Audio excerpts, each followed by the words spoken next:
good evening, or good whatever it is where you are. That's actually something I'd love to know. So if you feel like it, drop your city or your country in the comments, along with whatever time it is for you right now. There's something quietly nice about picturing all the different places this is playing tonight, everyone drifting off at their own pace, in their own time zone, at their own hour. Before we start, if it's useful to you, dim the lights now if you haven't already. Let your phone brightness come down, or better yet, set it aside. If you've got a fan or a white noise machine, this is a good moment to turn it on. You don't need to do anything else for the next hour and a half except lie back and let this carry you. And if you genuinely enjoy what I do here, a subscribe helps more than you'd think, not because the number matters to me in some abstract way, but because it means I get to keep doing this, keep finding these stories, keep sitting up too late reading old immigration records so you don't have to. No pressure either way. I just wanted to say it once honestly and then get out of the way. Get comfortable. This one starts before dawn on a ship that hasn't yet seen land. It is just past 5 in the morning, and you have not slept in 3 days. Not really slept. Steerage does not allow for real sleep, not with 400 other bodies packed into a space built for half that many, not with the engine's low grinding hum coming up through the floor into your spine, not with the baby 2 bunks over who has been crying on and off since somewhere around the Azores. You have learned to rest in pieces, an hour here, 20 minutes there. You close your eyes and you open them, and the ship has not stopped moving, and somewhere above you, on a deck you are not permitted to stand on, other passengers are drinking coffee and admiring the sunrise. But tonight is different. Tonight, someone comes down the narrow stairs into the dark of steerage and says 2 words, and every person in that room sits up at once, gathering children, gathering bags, gathering whatever they have left of themselves after 11 days at sea, land. You climb up into the gray early light, and there it is, not the skyline yet, that comes later, and it is smaller than you imagined, and grayer, half hidden in a haze that might be fog or might be coal smoke or might, you will later learn, simply be New York. What you see first is a green statue holding a torch, standing on an island that seems too small to hold something so large in meaning. People around you are weeping, some are praying. A man near the railing keeps saying the same word in a language you don't speak over and over like a charm.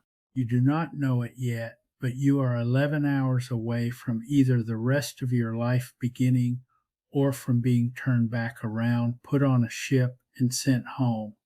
And somewhere in the next 11 hours, a stranger you have never met is going to reach toward your coat with a piece of chalk. Here is something you have probably heard, maybe your grandmother told you. Maybe it's just something you absorbed the way you absorb most family history, secondhand, half-remembered, repeated at holiday dinners until it hardened into fact. The story goes like this. Your family's name used to be something else, something with too many consonants, something European, something real. And then your great-grandfather stepped off a boat at Ellis Island, and a tired, irritated clerk who couldn't be bothered to spell it correctly, or couldn't pronounce it, or simply didn't care, wrote down something easier, something American. And just like that, in one clumsy stroke of a government pen, the old name was gone forever. It is one of the most widely believed stories in American family history, and it did not happen. Not the way you think, not even close. Did people really get renamed at Ellis Island against their will? Would the people who processed you that day have even had the power to do that? And if that's not what really happened to your family's name, then what did? By the time you fall asleep tonight, you're going to know exactly what happened in that building, not the movie version, not the version passed down at Thanksgiving. What actually happened hour by hour to the roughly 12 million people who came through those doors between 1892 and 1954, nearly half of whom statistically are ancestors to someone watching this right now. From here, this is what tonight looks like. We follow one arrival through the entire process, start to finish, through the medical inspection that could end a journey in 6 seconds, through the legal interrogation on the other side of that hall, all the way to the fork in the road where every single person who came through those doors ended up in one of two places: free on a ferry to Manhattan with a new life starting immediately, or detained alone in a dormitory upstairs, waiting to find out if they'd be allowed to stay in the country at all. Somewhere in there we'll get to the truth about your name, but first you have to get off the ship. The year is 1907, the single busiest year in the island's history, when more than 1 million people will pass through this building, more than any year before or since. Your ship has just been sighted from the shore, and your day, the longest day of your life so far, is about to begin. Before any of what happens next, it's worth sitting for a moment with the question almost nobody asks out loud: why did you get on that ship in the first place? Nobody in steerage is here for adventure. The reasons scatter across an entire continent, but they cluster again and again around a small handful of shapes. In the Russian Empire, waves of anti-Jewish pogroms, organized, sometimes state-tolerated violence against Jewish towns and neighborhoods, have made staying feel more dangerous than a 2-week crossing in a ship's overcrowded belly. In southern Italy, the land itself has turned against the people who work it, soil exhausted from centuries of use, a farming economy that can no longer support the families it once did, malaria thick in the lowlands, and a tax system that seems built to keep a peasant for life. In Ireland, the memory of famine is not yet a generation old, and the immigration it started never really stopped. In the Austro-Hungarian and German empires, young men are looking at a mandatory military conscription that could take years of their lives, or their lives entirely, in a war they did not choose. Across all of it runs one more thread, quieter but just as constant: letters. Letters from a cousin who left 3 years ago and now has steady work and their own room. Letters that describe wages that sound invented, streets paved with something other than mud, a place where a last name doesn't automatically decide a person's future. None of this makes the decision simple. Most people who leave are not choosing adventure over safety.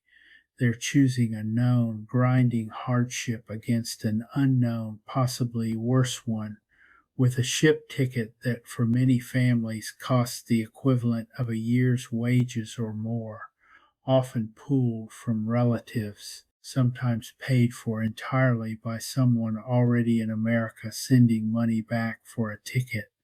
Whole villages in some parts of Europe empty out one relative at a time over a decade, each successful arrival pulling the next one across the ocean behind them.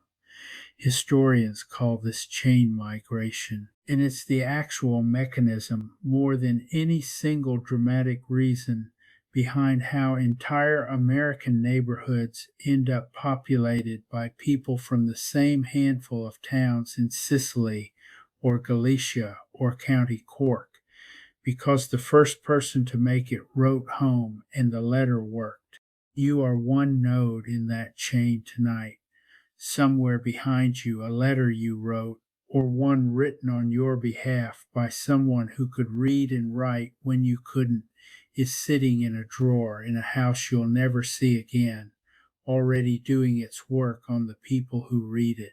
The ship does not go straight to the island. It anchors first out in the lower bay near a strip of land called Quarantine, and this is where the first inspection of your entire journey happens, hours before you ever see the building you've been dreading. A small boat pulls alongside, and men in uniform climb aboard. These are United States Public Health Service doctors, and their job today is narrow and specific. They are not looking for who you are, only for what you might be carrying: cholera, smallpox, typhus, yellow fever, diseases that could tear through a crowded city in weeks if a single infected passenger walked off this ship undetected. If your ship is flagged as coming from a port with a recent outbreak, the entire vessel can be held here for days, sometimes weeks. Everyone aboard quarantined together, while the ship's surgeon and the harbor doctors watch and wait to see who gets sick. You are lucky. No red flag today. The ship is cleared to move on toward the island, and here is the first thing almost nobody expects. Most of the people up on the higher decks, the ones who paid for first class or second class cabins, are never going to see Ellis Island at all. Doctors board the ship, inspect them briefly in the comfort of their own cabins or the ship's saloon, and if they pass, which they almost always do because illness spreads fastest in crowded, unventilated conditions, and these passengers haven't spent 11 days packed into a room with 400 strangers, they simply walk off the pier in Manhattan like any other traveler. No building, no lines, no chalk. The entire mythology of Ellis Island, the 6-second exams, and the endless queues, and the fear of being sent home, belonged almost exclusively to steerage, to third class, to people like you. It was never really about disease control alone. It was in practice a filter built around class, because the belief at the time was that wealth itself was a kind of health screening. If you could afford a private cabin, the reasoning went, you were unlikely to become a burden on the state. It was never said quite that plainly in official language, but everyone who worked the docks in 1907 understood exactly how it functioned. You were never going to be waved through. You are steerage, and steerage goes to the island. Asterisk. A smaller ferry, flat, wide, built for cargo as much as people, pulls up alongside your ship, and this is where the herding truly begins. Crew members shout instructions in 3 or 4 languages at once, and even where you don't understand the words, you understand the tone. Move. Now. Together. A rope or a chain sometimes separates families into single file lines so no one gets lost or left behind in the crush. Around your neck or pinned to your coat is a tag, a manifest number that matches a line in a giant ledger already sitting on a desk on the island, filled out days ago in the port you left from, listing your name, your age, your nationality, your occupation, how much money you're carrying, and who you're going to meet in America. That ledger matters more than almost anything else that happens to you today. Hold that thought. We'll come back to it. The ferry is loud, and it is packed even tighter than the ship's steerage was, if that seems possible. People clutch bundles wrapped in cloth, wooden trunks with rope handles, sacks slung across their backs. A woman near you is carrying a bird cage with nothing in it, just the cage, empty, and you will never know why, and neither will she, 20 years from now, be able to fully explain it to her grandchildren. People carry strange things when they are afraid. The strange things are often the only pieces of home that fit in their arms. And then the ferry rounds a bend in the harbor, and the building comes into full view for the first time. It is not what you expected. You had pictured something grim, a fortress, a prison. What's actually in front of you is almost absurdly grand. Red brick with limestone trim, 4 copper dome towers, tall arched windows catching the morning light. It looks less like a checkpoint and more like a train station built for royalty. This is intentional. The building you're approaching right now was completed in 1900, replacing an original wooden structure that burned to the ground 5 years earlier, taking with it, tragically, most of the immigration records from 1855 onward. The new building was engineered specifically to be fireproof and to be beautiful, because the people who designed it understood something important. This was, for millions of people, going to be the first piece of America they ever set foot on. It needed to look like a promise. Asterisk. Inside, the ferry unloads directly into what's called the baggage room on the ground floor, and this is where you surrender almost everything you own. Not permanently, you'll get it back later, checked and tagged like luggage at any train station, sitting in mountains along the walls in a room so crowded with trunks and bundles and crates that the pile sometimes reaches the ceiling. But right now, in this moment, a stranger takes your trunk out of your hands, ties a numbered tag to the handle, and hands you a matching stub. That trunk might hold everything you own in the world, photographs of people you will never see again, a shawl your mother made, seed packets sewn into a coat lining for vegetables that don't grow in the country you're heading to, but that your grandmother swore you would find a way to grow anyway. You hand it over to a stranger and you walk away from it because you don't have a choice and because everyone around you is doing the same thing, and there is a strange, thin comfort in that.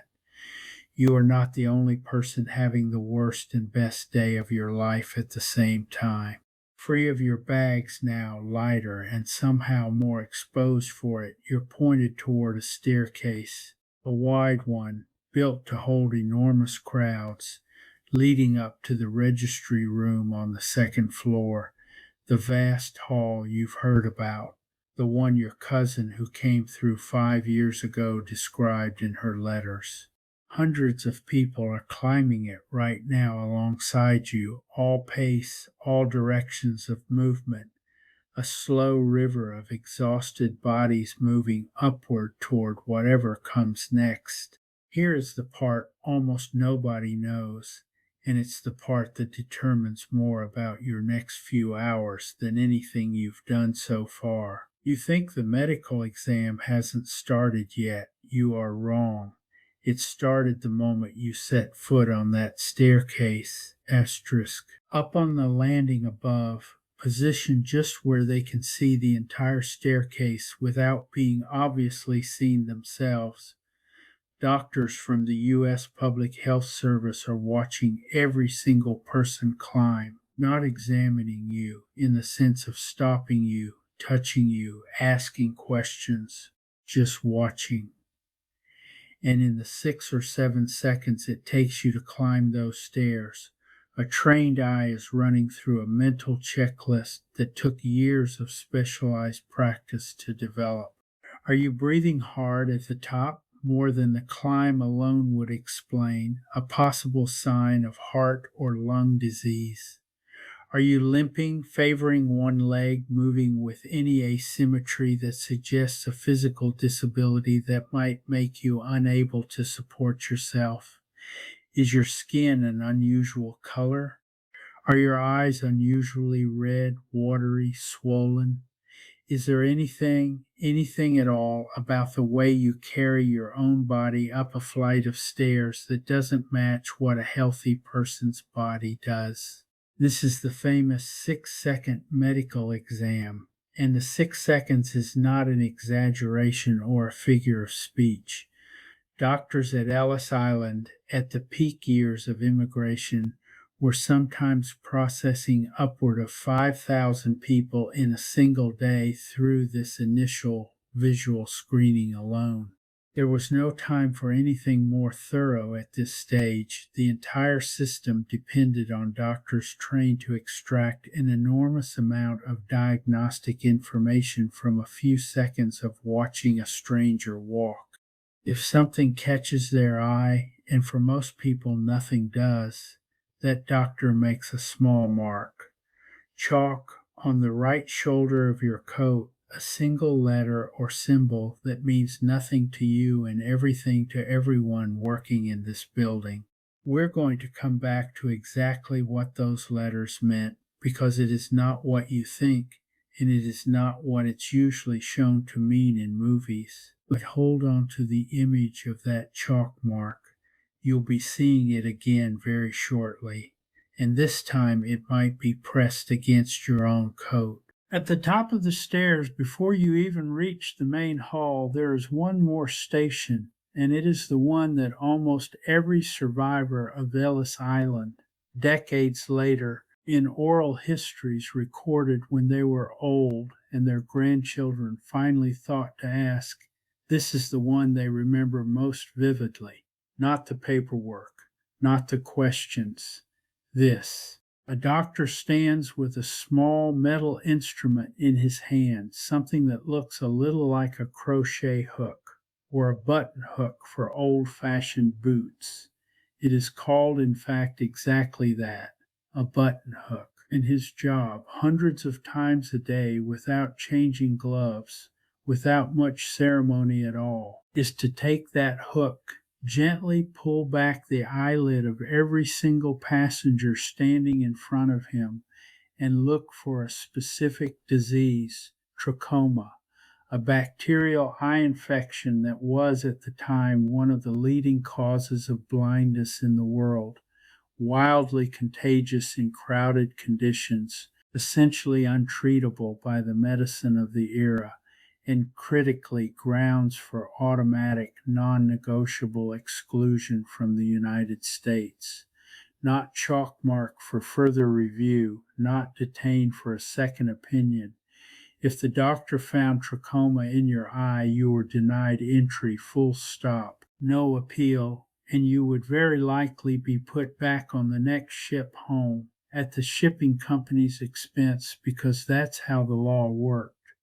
The company that brought you here was legally responsible for taking you back if you were excluded. Survivors were consistent about that detail across decades of interviews, not agonizing, but sharp, invasive, humiliating, done quickly and without warning to person after person after person in a room full of strangers all watching each other go through it. Children were terrified of it. Adults dreaded it more than almost anything else in the building.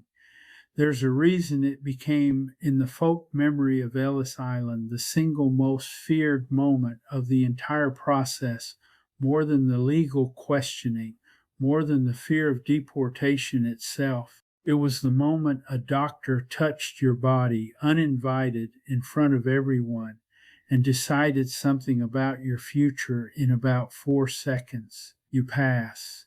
Your eyes are clear. The hook moves on to the person behind you before you've even finished blinking away the reflex tears. Asterisk. Beyond the eye exam, more doctors are stationed in a loose line, each one specializing in something specific. One watching for signs of favus, a scalp fungus. Another checking hands and fingernails for cleanliness and skin conditions. Another simply observing gait and posture one more time. Closer now, more deliberately than the staircase glance. This is where the chalk actually gets used most heavily. And here is the myth we need to clear up properly, the one that's been passed down almost as persistently as the name change story. You may have heard that a chalk mark on Ellis Island meant you were being sent back, that it was essentially a scarlet letter, a mark of rejection, spelling the end of the journey right there in that hall. It is a dramatic image, and it shows up in almost every dramatized version of this story ever put on film, and it is mostly wrong. Here's what actually happened. Each letter meant a specific condition warranting a closer look, not a verdict, a question. An L meant lameness. An E meant a possible eye problem beyond trachoma. An H meant a suspected heart condition. A K meant hernia. A G meant goiter. A circled X. This is the one people remember, the one that shows up in old photographs, indicated a suspected mental defect, and it was admittedly one of the more subjective and troubling judgments made in the entire process. Based on brief observation and often colored by the prejudices of the era against people who simply didn't speak English and appeared confused or frightened during a chaotic, high-pressure encounter with a stranger in uniform. But even the X, even the most serious marks, they meant one thing procedurally. Step out of this line and go stand in a smaller, separate line for a longer, more thorough examination by a specialist. That's all. A second look, not a verdict. And when you look at the actual numbers, the ones recorded in the island's own annual reports, the picture that emerges is very different from the popular imagination. Of the roughly 12 million people who came through Ellis Island across its 62 years of operation, only about 2 out of every 100 were ultimately excluded and sent back. 2%. Not 2% flagged for further review, 2% total, at the very end of the entire process, after every appeal and every second opinion and every board hearing had run its course. Ellis Island's actual nickname among immigration officials of the era wasn't the Island of Tears, dramatic as that sounds. It was, more often, the Island of Hope, because for the overwhelming majority of the people who walked through that door terrified of being turned away, the terror turned out to be the worst part of the entire day, not the outcome. That doesn't mean the fear wasn't real. It was real, and it was earned, because nobody standing in that line knew yet which 2 out of 100 they might be. You didn't get to see the statistics. You only got to feel your own heartbeat while a stranger looked at your eyes, your scalp, your hands, and decided in seconds whether to reach for the chalk. Asterisks. You are not marked, or if you are, it is a minor letter, and an inspector waves you onward without pulling you from the main line. A quick verbal question answered in a language you barely share, resolving whatever caught his eye a moment ago.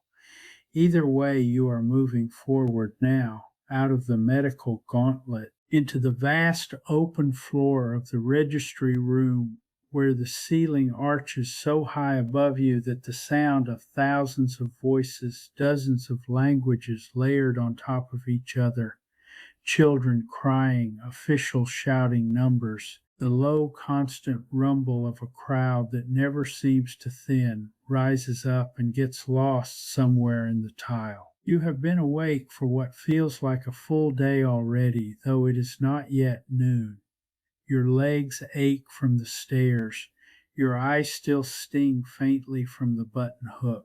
And ahead of you, in long roped lanes stretching the length of the hall, is the next test, not medical this time, but legal, a different kind of examination. one that decides not whether your body is fit to enter this country, but whether the story of your life, told out loud to a stranger through an interpreter in the space of a few minutes, holds together. An interpreter, because almost no one working the desks ahead speaks your language. And there are, on a day like today, upward of 30 different languages moving through this one room at once: Italian, Yiddish, Polish, Greek, Armenian, Croatian, Arabic, Chinese, a dozen more, sometimes several dialects of the same language that can barely understand each other. Ellis Island employed its own dedicated corps of interpreters for exactly this reason.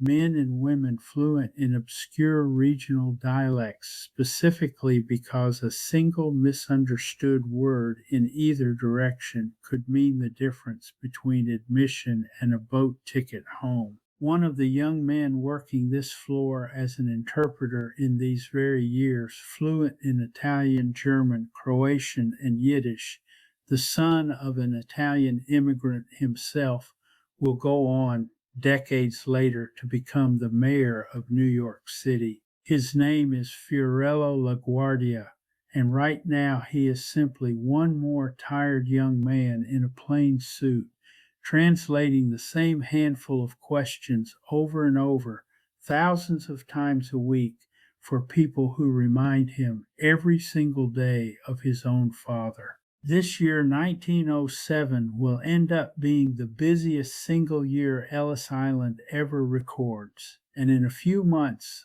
on an April morning not unlike this one, the island will process 11,747 people in a single day, a number that has never been matched before or since. You are one small part of a wave that at its peak moves through this building faster than any immigration station in human history had ever processed people before. That is tomorrow's problem, in the strange compressed time of a day like this one, though really it is only an hour or two away. For now, let yourself rest here in this pause the way thousands of exhausted travelers rested here before you, some of them sitting right down on the floor of the registry room because every bench was full, using their own bodies as pillows, using a stranger's shoulder as a pillow, sleeping sitting up in a room loud enough that sleep should have been impossible and somehow wasn't,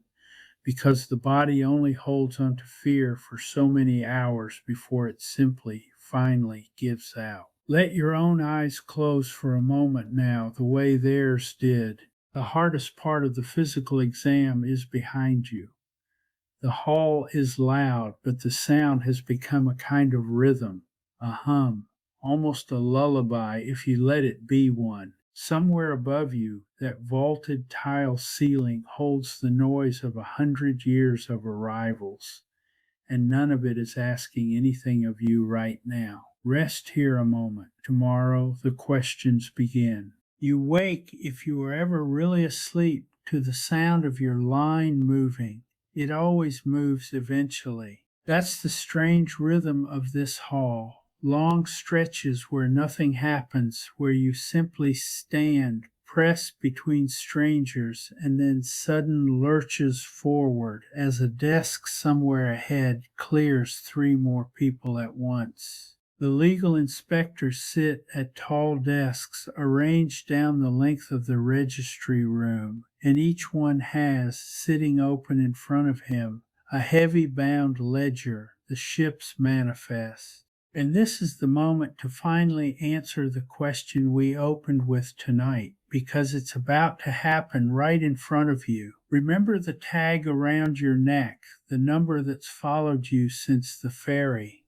That number corresponds to a line in this exact book, and in that line already written in ink days or weeks ago, back at the port you departed from, Naples, or Hamburg, or Rotterdam, or Liverpool, is your name, not written by anyone at Ellis Island, written by a shipping company clerk at the port of departure, very often a clerk who spoke your own language, working from your own passport or identity papers, sometimes even from your own hand as you filled out the form yourself. The inspector in front of you right now is not creating your name for the first time. He is reading it off a page and checking that it matches what you tell him out loud.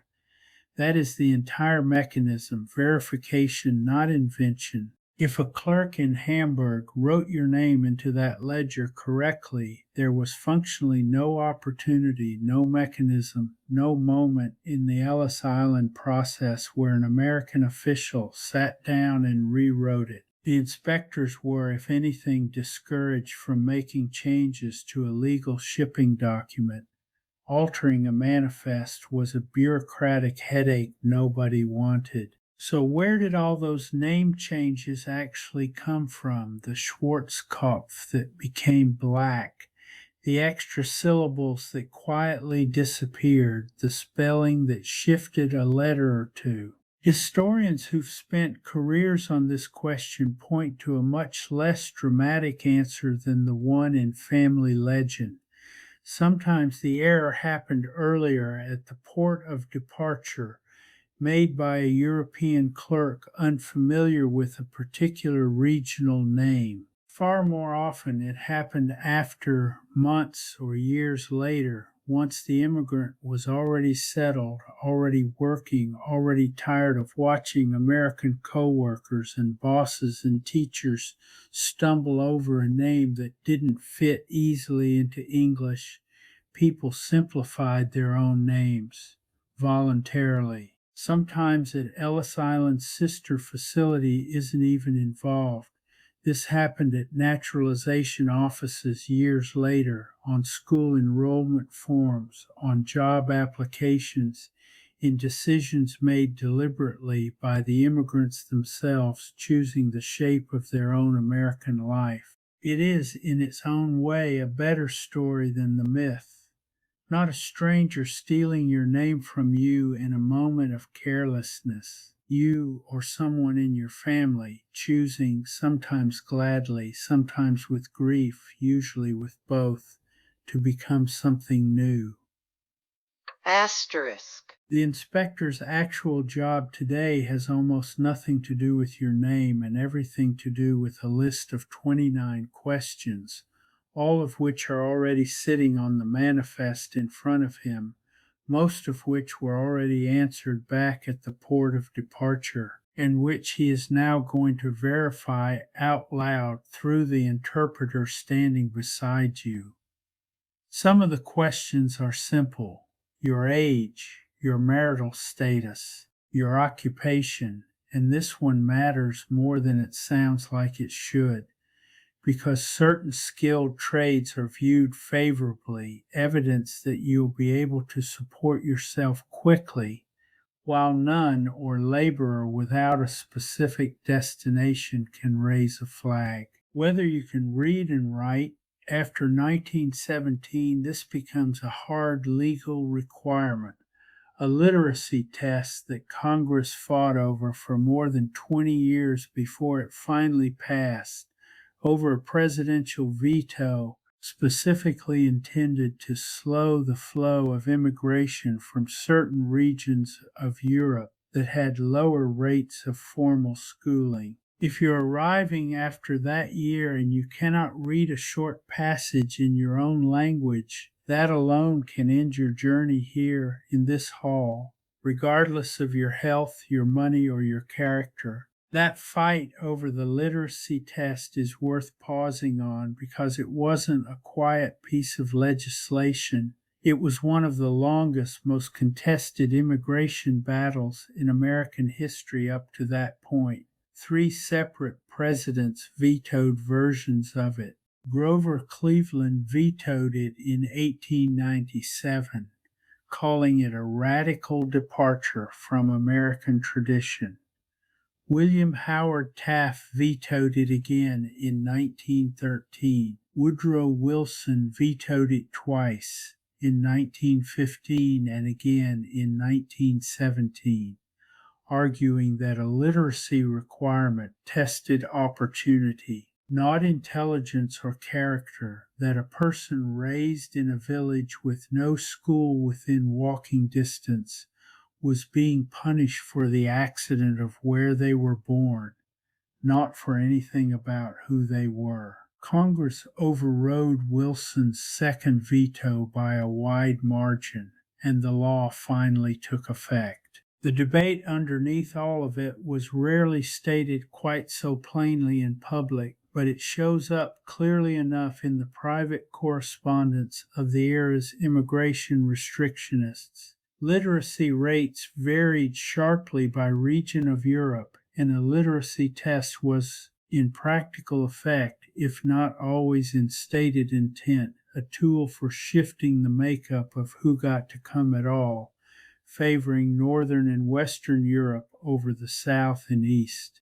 It's a pattern worth remembering because it recurs throughout Ellis Island's history in different disguises. A screening measure presented as neutral and practical, functioning underneath as something closer to a preference.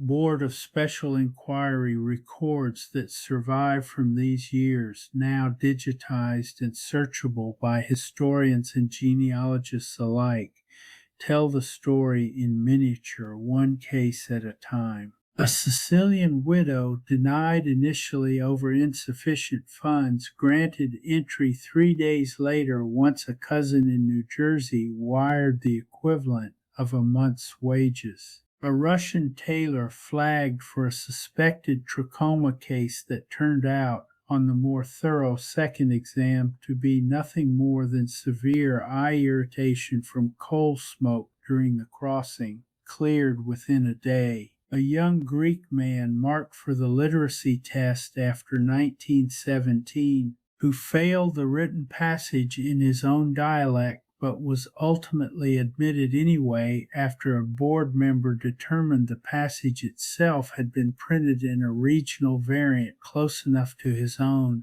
that the failure reflected the test's flaw, not his. These are not the dramatic stories that make it into films. They're something more useful, a record of an imperfect system, staffed by tired, fallible people, working case by case that got the outcome right often enough to let 98 out of every 100 people through in the end. Other questions are stranger, artifacts of a very specific historical moment.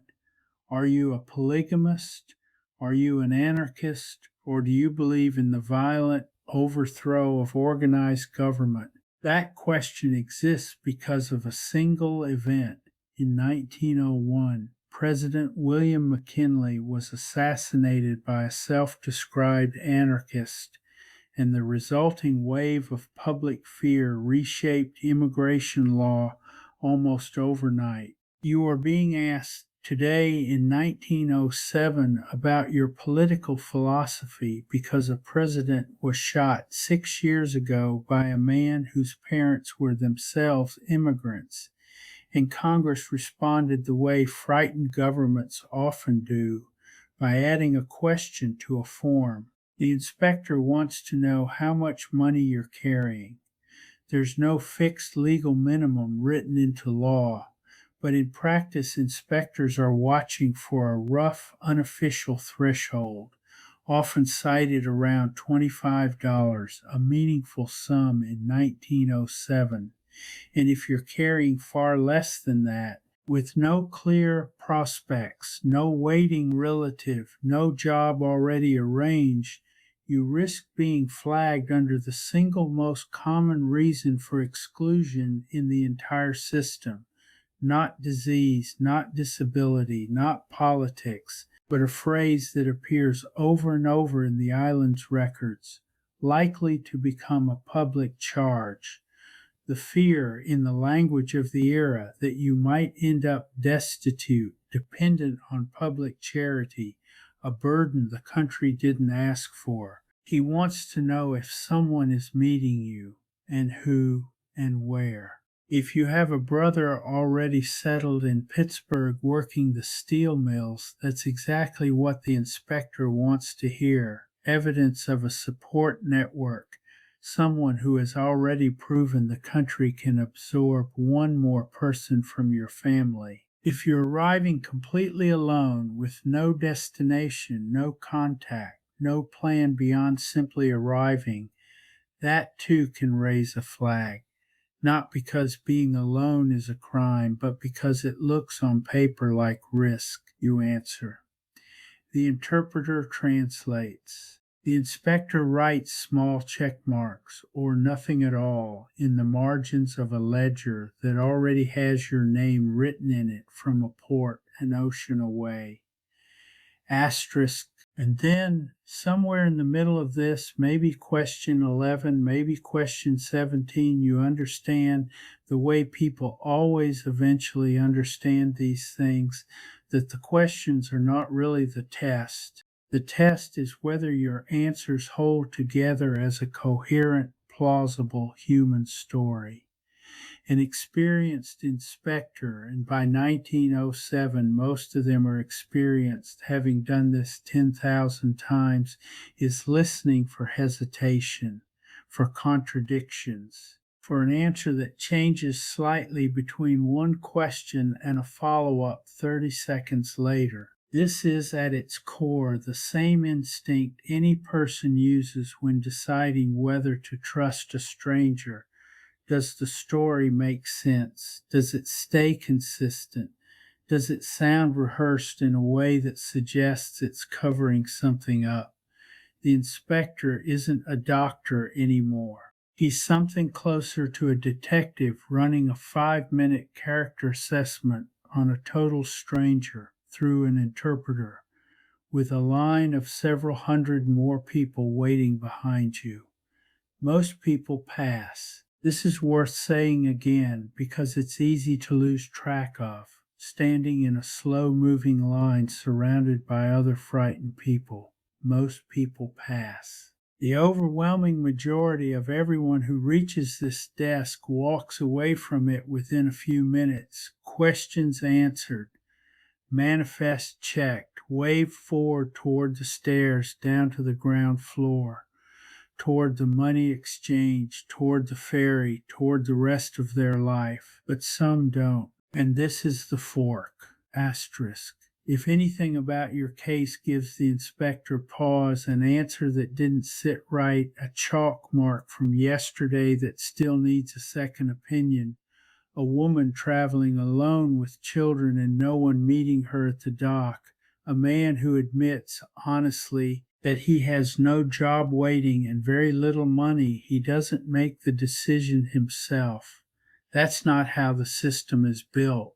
Instead, he writes a note, stamps a card, and directs you toward a different door, a hearing before something called the Board of Special Inquiry. This is not a courtroom in the way you might picture one, and it is not, despite how it might feel to the person standing in front of it, an accusation. It's a panel, usually 3 senior immigration officials sitting at a table, reviewing your case in more depth, asking more questions, sometimes over the course of a single afternoon, sometimes if witnesses need to be located or a sponsor needs to be contacted or reached by mail or telegram over the course of several days. You are not going to jail, but you are going to wait somewhere on this island, separated from the flow of people moving freely toward the ferry, until 3 strangers decide what happens to the rest of your life. Most people who go before this board are not there for the dramatic reasons you might expect. No criminals, mostly, no political radicals in reality, whatever the anarchist question implies. The single largest category by far, across the entire history of the island, is exactly the phrase we heard earlier, likely to become a public charge. Not enough money, no sponsor, no clear plan, and close behind that, medical cases, the chalk marks from yesterday's staircase, now needing a longer, more thorough examination in a proper clinic instead of a 6-second glance to determine whether whatever a doctor noticed yesterday is serious enough to warrant exclusion or minor enough to let pass. If you are one of the people sent toward that door, know this. Even now, even here, most cases end in approval. The board exists specifically because the system doesn't trust a snap judgment made at a crowded desk in 6 minutes. It wants a second look, a slower look, before making a decision this permanent. For most people who reach the board, that slower look works in their favor. But for some, it doesn't. And for those people, there is one more step after this, an appeal. A telegram sent to a relative asking for money to be wired. A desperate wait of days or sometimes weeks in the island's dormitories. Sleeping in metal bunk beds in a room full of strangers in exactly the same limbo, hoping the next letter or the next hearing goes differently. We'll follow both paths tonight, the ones who are waved straight through today and the ones who have to wait, because both of those stories are statistically very likely to end the same way. 2 out of every 100 are ultimately excluded. 98 are not. Asterisk. For now, though, your line moves again and you step up to the desk, and the inspector, tired but not unkind, having done this thousands of times today alone, looks at the ledger, looks at you, asks his questions through the interpreter standing at your elbow, and listens. Somewhere behind his eyes a decision is forming. You won't know which way it's going to go until he actually says it out loud. Let the uncertainty sit here for a moment, the way it sat for every person who has ever stood exactly where you're standing. There is nothing left for you to do but wait for the words. The rest of the hall keeps moving around you, languages overlapping, ledgers closing, footsteps on tile, a soft, steady hum that asks nothing else of you right now. Rest in that hum a while. Tomorrow you find out which door is yours. The inspector says something. The interpreter turns to you and translates it, and in that half second before the words arrive, your whole body goes very still. Tonight we follow both roads from here, the one where you hear the words you were hoping for, and the one where you don't. Both of them belong to this story equally because both of them happened over and over to millions of real people in this exact hall for 62 years. Asterisk. The first road released. The interpreter says you're free to go. It doesn't land the way you expected. You thought there would be relief flooding in all at once, something dramatic, tears, maybe your knees going weak the way they do in the stories people tell afterward. Instead, there's just a strange, quiet blankness, the particular numbness of a fear so large and so sustained that your body doesn't quite know how to let go of it in one motion. You'll cry later, probably tonight on the ferry, or tomorrow in whatever room you end up sleeping in. Right now you just nod and say thank you in a language the inspector doesn't speak and move forward because the line behind you is already pressing up against your back. Down another staircase now, a different one this time, on the far side of the registry room, and this one has a nickname among the people who work here, though you won't hear it called this out loud today, the stairs of separation. 3 narrow staircases actually split off from this landing, side by side, and which one you're funneled down depends on where you're going next.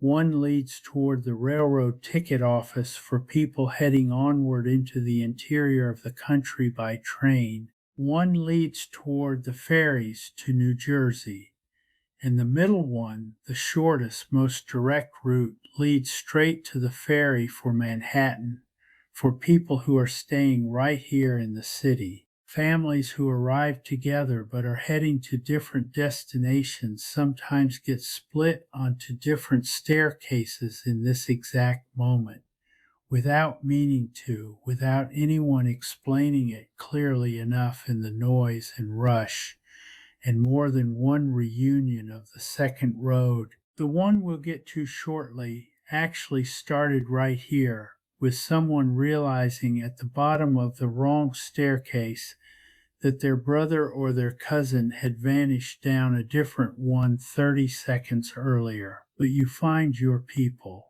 or they find you, because waiting at the bottom of these stairs in the open area of the ground floor is a spot that's become so significant in the memory of this building that it earned its own name from the people who lived it, the kissing post. It's not a plaque, not officially designated by anyone. It's a plain wooden pillar, unremarkable in every way except for what happens beside it over and over, thousands of times a week, relatives who haven't seen each other in years, sometimes over a decade, spotting each other across the crowd and closing the distance at a dead run. Husbands meeting wives they married by proxy and never actually laid eyes on. Fathers meeting children who were babies when they left and are now old enough to walk on their own toward a stranger they're told, with total confidence, is their father. If no one is waiting for you, and for a meaningful number of people, no one is, whether because of a delayed letter, a missed ship date, or simply a plan that fell through an ocean away and there was no way to send word, there's a traveler's aid desk and volunteers whose entire job is finding you, tracking down the relative who should have been here, sending a telegram, making a phone call, sometimes putting you up for a night in the city until the confusion sorts itself out. You are not simply released into the void the moment you're cleared. The system, imperfect as it is in 100 other ways, does not want you wandering an unfamiliar city with nowhere to go on your very first day. Before any of that, though, before the ferry, before the kissing post, before any of it, there's a stop nearly everyone makes. The money exchange counter tucked along the wall of the ground floor. Whatever currency you're carrying, lire, marks, rubles, drachma, is essentially useless the moment you step off this island. You need dollars, and you need them now. And in the earliest years of Ellis Island's operation, this counter had a genuinely ugly reputation. Unregulated money changers, technically licensed but loosely supervised, were caught repeatedly shortchanging exhausted, disoriented immigrants who had no real way to verify an exchange rate in a language they didn't speak, handing over months or years of saved wages and receiving back less than they were owed, sometimes significantly less. Investigations in the early 1900s substantiated enough of these complaints that federal oversight was tightened. Exchange rates were required to be posted publicly, and the worst offenders lost their contracts. It's a small, almost bureaucratic detail in the story of this building, but it's a real one. Proof that the danger to a new arrival on American soil didn't end the moment the medical and legal inspections did. Some of it was just ordinary human greed waiting at the literal exit door. If your destination is somewhere beyond New York, and for a huge share of arrivals it is, whole rail lines running west and south specifically built around the flow of immigration through this island. There's a railroad ticket office right here too. Agents from every major line selling through tickets to Chicago. to Pittsburgh, to St. Louis, to wherever your cousin's letter told you the work was. Some immigrants who'd saved carefully for exactly this leg of the journey found at this counter one more place where the exchange rate or the ticket price could be quietly padded for someone too exhausted and too unfamiliar with American money to notice. Reform came here too eventually, but not immediately and not for everyone in time. Ticket in hand or dollars in your pocket or both, you walk finally toward the ferry that will take you across the water to Manhattan or to the railroad terminal in New Jersey, and the building behind you, the one you were so afraid of 11 hours ago, becomes something you're already strangely starting to look back at instead of ahead toward.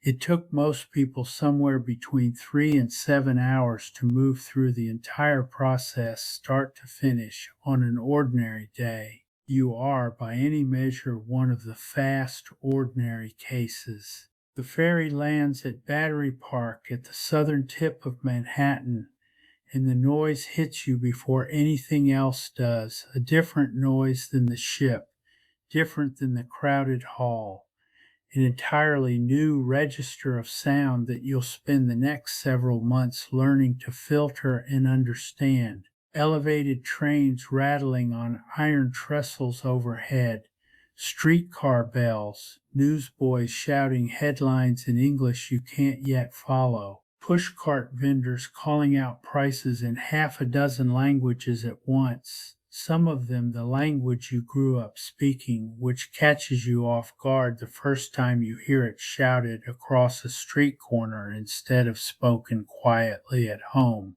If you're staying in the city, chances are good you're heading, within the hour, toward one of a handful of neighborhoods that have already become dense with people from wherever you're from. The Lower East Side thick with Yiddish and Italian in adjoining, sometimes overlapping blocks. Each new wave of a particular nationality clustering near the last one, chain migration still doing its quiet work on this end of the journey too, turning a frightening anonymous city into something that within a few blocks starts to sound and smell and feel a little bit like home again. 98 out of every 100 people who walk through that door today will be standing where you're standing by tonight, dollars in pocket, someone's arms around them, or a train ticket clutched tight, facing a city that has no idea yet how much you're about to become part of it. The second row, detained. Say the words landed differently. Say the interpreter's face didn't quite meet yours as he translated. Say what he actually said was some version of, not yet. There's a hearing. You'll need to wait.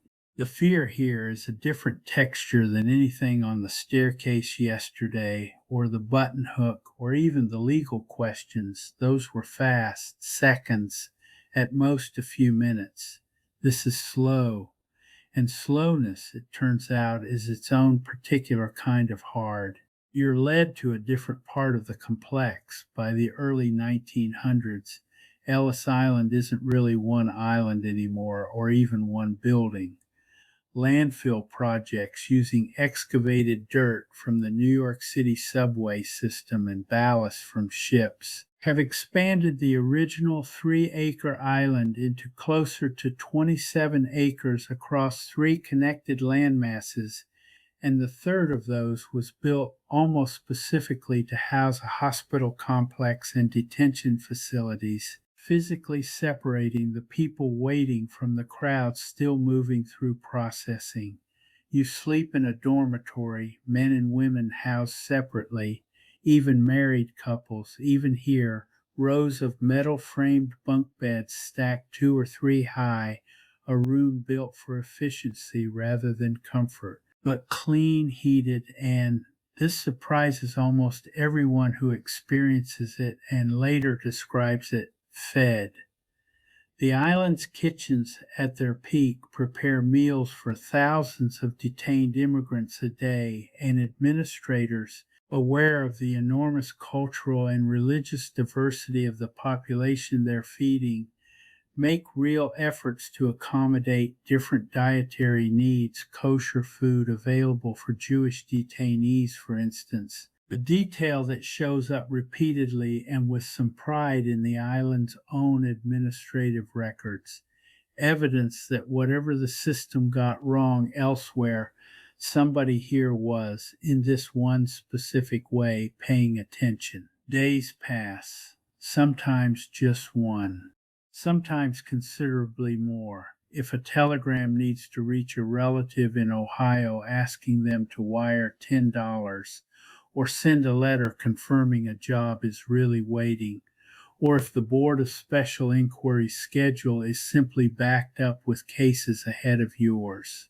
You are not alone in this dormitory. You are one of thousands of people in exactly the same limbo, a strange temporary community of the not yet decided, trading stories in fragments of shared language, waiting for a name to be called.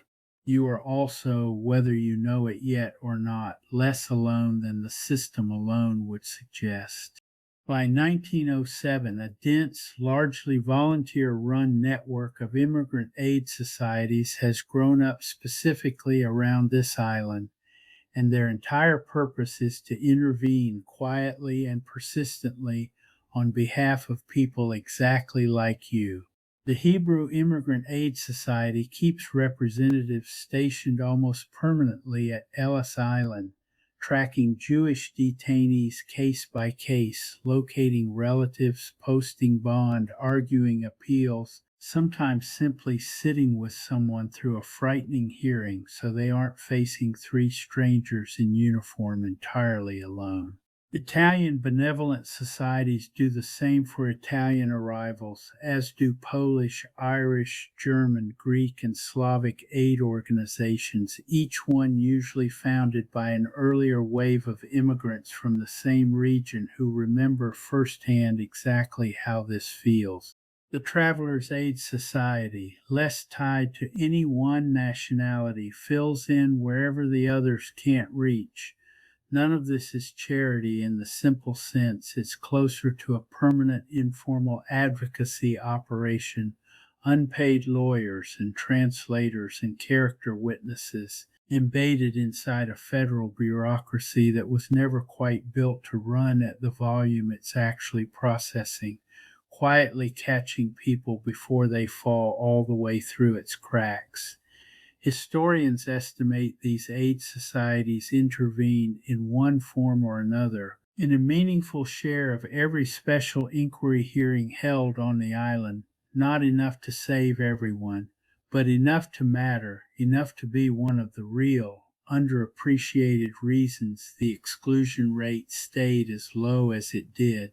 When your hearing comes, it's more thorough than yesterday's 5 minutes at the inspector's desk.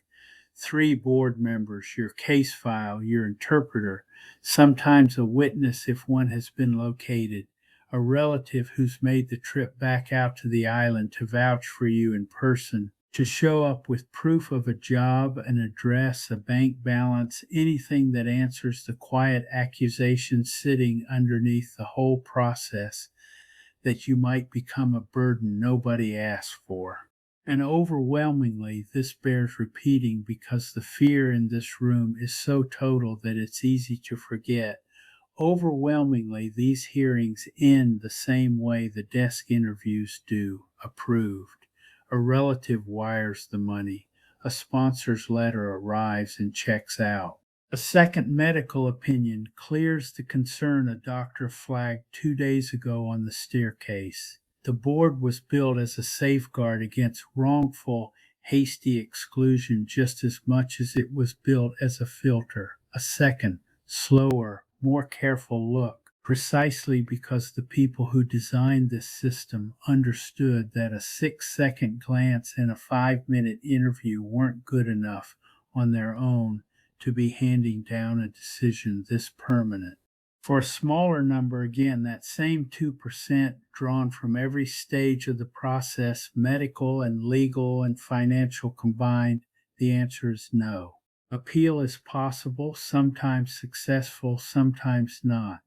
And if every avenue closes, the shipping company that brought you here is legally obligated to carry you back at its own expense the same class of passage you arrived in. It is by any measure a devastating outcome, and it happened to real people. Families sometimes split apart when one member passed inspection and another didn't, and the ones who passed had to choose in an agonizing few hours whether to go on alone or turn back together. But even inside that hardest outcome, the numbers tell you something worth holding on to. This was rare, far rarer than the fear in this room on any given day would have led you to believe. Most people who walk through the door marked special inquiry walk back out of it a few days later carrying the same two words everyone on the first road heard hours earlier. You're free to go. Asterisk. Whichever road was yours tonight, the day ends the same way it began for every single person who ever passed through this building, with movement. A ferry engine starting, a dock, a city on the other side of the water, waiting, indifferent to how hard the last 11 hours were, ready to become the ordinary backdrop of an entirely new life by sometime next week. Let the sound of that ferry engine be the last thing tonight, low and steady under everything else, the same sound, whichever road you took, whichever door opened, that carried nearly 12 million people away from this island and into the rest of their lives. Let your body rest now the way theirs finally could. Think back for a moment over everything that just happened to you. You woke before dawn in a room built for half as many people as were sleeping in it. You climbed onto a small boat and watched a green statue and a red brick building come into view out of the haze. You handed your entire life, packed into a trunk, to a stranger and trusted you'd see it again.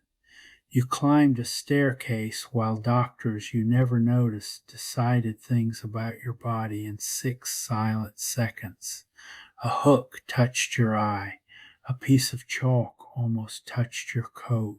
You answered 29 questions through an interpreter you'd never met, about money you could barely count in a currency you didn't understand yet, about a name that turned out to have never really been in danger at all.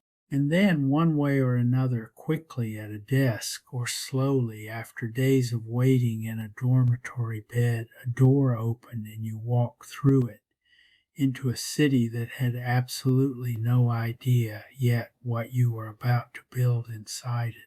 That entire process, start to finish, myth to reality, is the actual answer to the question in tonight's title. What did immigrants really do all day at Ellis Island? Mostly they waited. They stood in lines. They answered questions they'd rehearsed on the ship for 11 days. They were more afraid almost universally than the outcome ever actually warranted, because fear doesn't run on statistics. It runs on not knowing yet which 2 out of 100 you might be. If you're still awake with me, rest here a moment. You don't need to hold on to any of the details anymore. Let them go soft and blur together, the way a long day always does right before sleep finally takes it from you. Sleep well. Asterisk. If you're still listening and you're not quite ready to drift off yet, there's a little more. A couple of the smaller, quieter corners of this island story that never really fit anywhere in the main day, but that are worth knowing anyway, if only because they're strange and a little wonderful, and very few people know them. Stay with me a while longer if you'd like. Most people who picture Ellis Island picture the one building, the red brick, the copper domes, the great hall. But by the early 1900s, Ellis Island was really 3 islands stitched together by landfill and the two additional islands built almost entirely from dirt hauled out of the tunnels being dug for New York's new subway system existed for one purpose: medicine. The hospital complex that grew up on those two extra islands eventually became one of the largest public health hospitals in the entire United States. Dozens of buildings, contagious disease wards kept carefully separate from general wards, an autopsy theater, a laundry capable of handling linens for thousands of patients a day, its own power plant. If a doctor's chalk mark on the staircase turned out to indicate something real, measles, scarlet fever, diphtheria, you weren't simply turned away. You were treated right there on the island, sometimes for weeks, in a hospital built specifically to give arriving immigrants a real chance at recovering instead of simply being shipped back sick. Children were often the ones who ended up here. And the hardest part of the hospital story is exactly what you'd guess. When a child was found to have a contagious illness, the child was quarantined alone, separated from parents who were otherwise cleared and free to enter the country. Some parents chose to stay on the island for weeks, unable to legally remain in the hospital wards themselves, waiting nearby however they could, simply so their child wouldn't be alone in a foreign country, in a hospital bed, surrounded by people speaking a language no 6-year-old could understand. But the hospital held gentler stories too, in far greater numbers than most people expect. Across its decades of operation, more than 350 babies were born on Ellis Island, new American citizens, by simple accident of geography, before their mothers had technically even finished being processed as immigrants. Nurses on the island reportedly kept informal track of the births with a certain quiet pride, a small, persistent counterpoint to everything the island is more famous for representing. Alongside the arrivals, there were also losses, a small number of deaths, mostly among patients who arrived already gravely ill, and a modest cemetery elsewhere handled what the hospital could not save.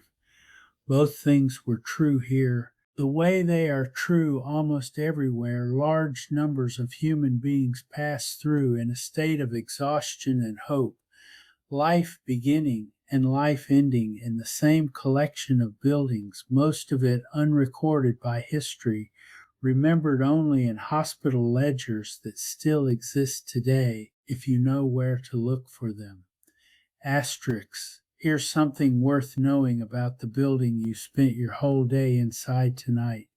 It isn't the first one, and the first one didn't survive. The original Ellis Island Immigration Station opened in 1892, built almost entirely from Georgia pine, fast, functional, and, as it turned out, catastrophically flammable. For 5 years, it processed the first great wave of the island's history, hundreds of thousands of arrivals passing through wooden hallways lit by gas lamps and heated by open stoves, exactly the combination you'd never choose on purpose if you were building something meant to last.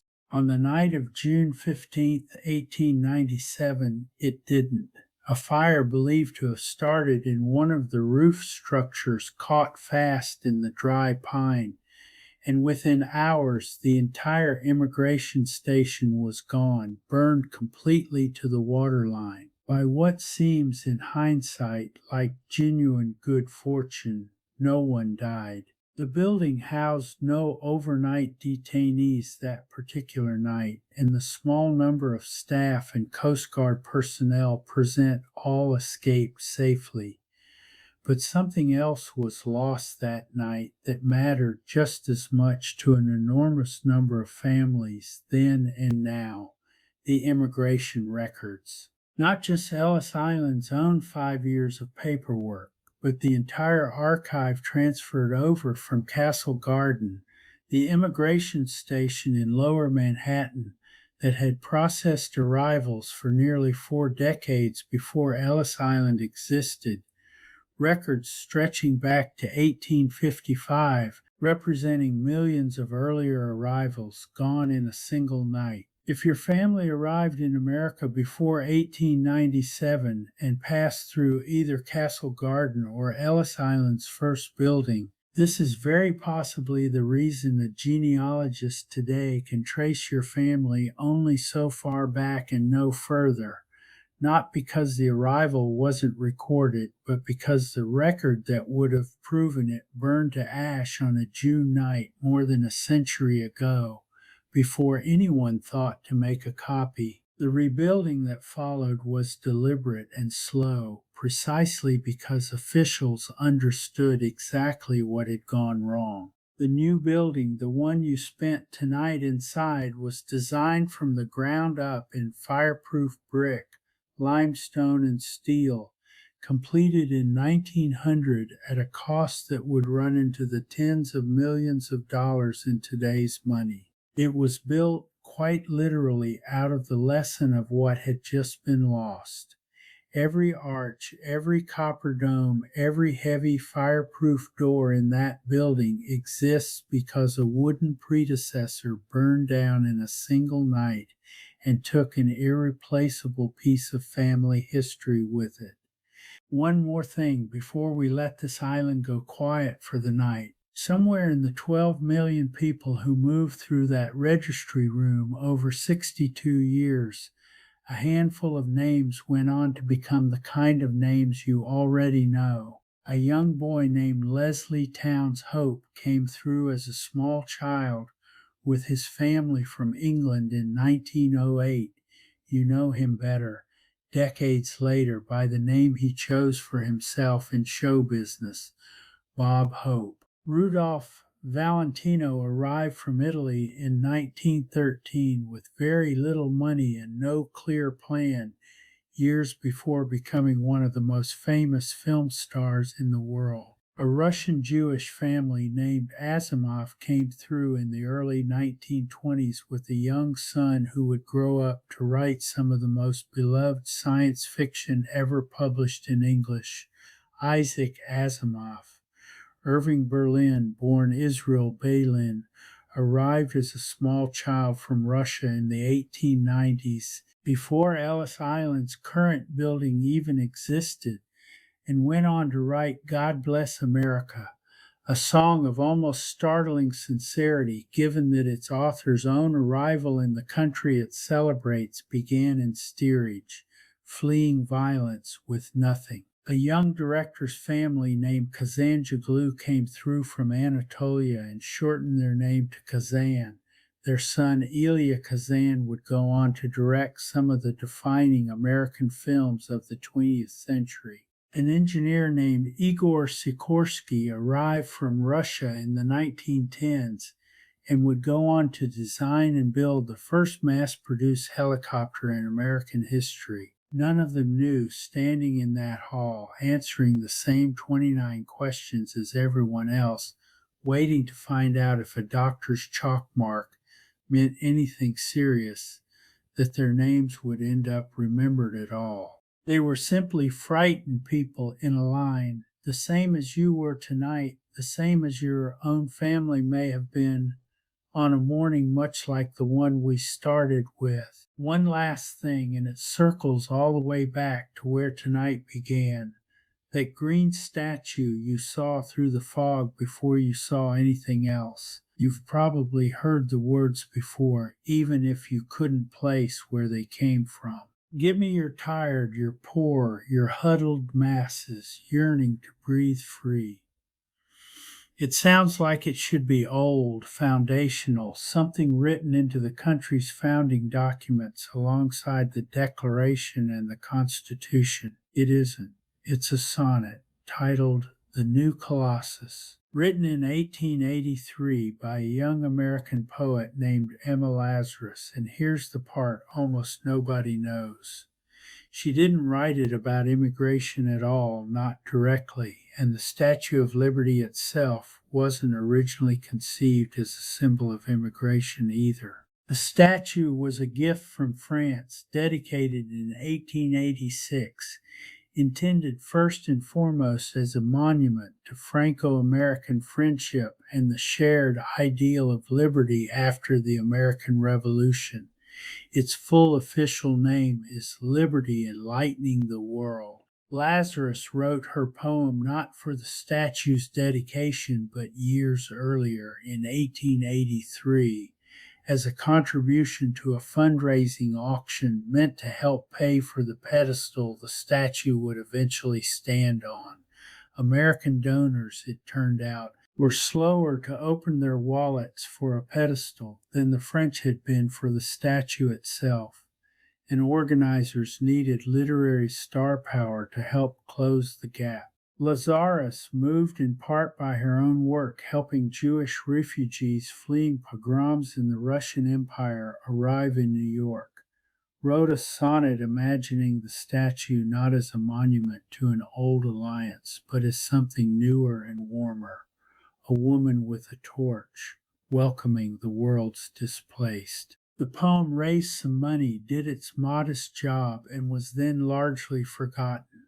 Lazarus died just a few years later, in 1887, at only 38, without ever seeing what her words would become. It wasn't until 1903, more than a decade after the statue's dedication, and more than a decade into Ellis Island's own operation just behind it in the harbor, that a friend of the late poet successfully campaigned to have the sonnet cast onto a bronze plaque and mounted inside the statue's pedestal. Only then, slowly, over the following decades, did the new colossus and the statue it was mounted inside become fused together in the public imagination as one single symbol, the poem retroactively becoming the statue's meaning rather than the other way around. Which means that for every single immigrant who passed this way in the statue's first 17 years, everyone who arrived at the original wooden Ellis Island building before it burned in 1897, everyone who arrived in the years just after, the words weren't even there yet. The statue they saw through the morning fog was officially still just a monument to an old friendship between two nations. It became something else, something that belongs specifically to people like you, only because one poet, moved by refugees she personally tried to help, wrote 14 lines for a fundraiser, and a friend refused to let those lines be forgotten after she died. The golden door in that poem's final line is doing more work than it might seem, too. It isn't a generic metaphor. Lazarus was almost certainly picturing this exact building, this exact process, this exact impossible day you just lived through in your imagination tonight. The door at the top of a staircase, guarded by doctors with chalk and a buttonhook, that either opened for you or didn't. For 98 out of every 100 people who stood where you stood, eventually it opened. That's really the last thing worth sitting with before we finally close this out for good. Ellis Island didn't stay busy forever. After 1924, new immigration quotas passed by Congress drastically cut the number of people allowed to arrive at all, and most screening began happening overseas instead at American consulates before anyone ever boarded a ship. The great crowded registry room, the one that could hold thousands of voices in a single overwhelming hum, grew quiet. During both world wars, the buildings found a very different use, housing enemy aliens and later detained immigrants and refugees under far harsher, more uncertain circumstances than the building's original purpose ever intended. In 1954, after 62 years of continuous operation, Ellis Island closed its doors completely, and for the next 3 decades it simply sat there, abandoned, exposed to weather, quietly falling apart, asbestos in the walls, water damage, collapsing ceilings, a place that had once held 12 million people's worth of hope, left to decay in the middle of New York Harbor, visited mostly by pigeons and the occasional curious photographer. It took until 1990 for the main building to reopen, restored as a museum. The same great hall, the same tile ceiling, the same staircase, now walked by tourists instead of the frightened and the hopeful, though if you stand in the right spot, late in the day when the crowds have mostly gone home, it isn't hard to imagine the sound of that old crowd still there underneath the quiet. The restoration itself took nearly a decade and cost more than $160 million, one of the largest historic preservation projects in American history at the time, funded largely through private donations rather than government money, ordinary people, foundations, corporations, and, in a detail that feels almost too fitting, a great many descendants of the very immigrants who once passed through those doors, giving money to restore the building their own grandparents or great-grandparents once stood inside, afraid, waiting for a verdict. The American Family Immigration History Center opened inside the restored building years later. Now lets exactly that kind of descendant sit down at a computer terminal and search the original ship manifests, the same manifests those tired port clerks filled out by hand over a century ago, and find, sometimes for the first time in a family's living memory, the exact date, the exact ship, the exact recorded name their own ancestor carried across the ocean. Here's the number worth carrying with you out of everything tonight.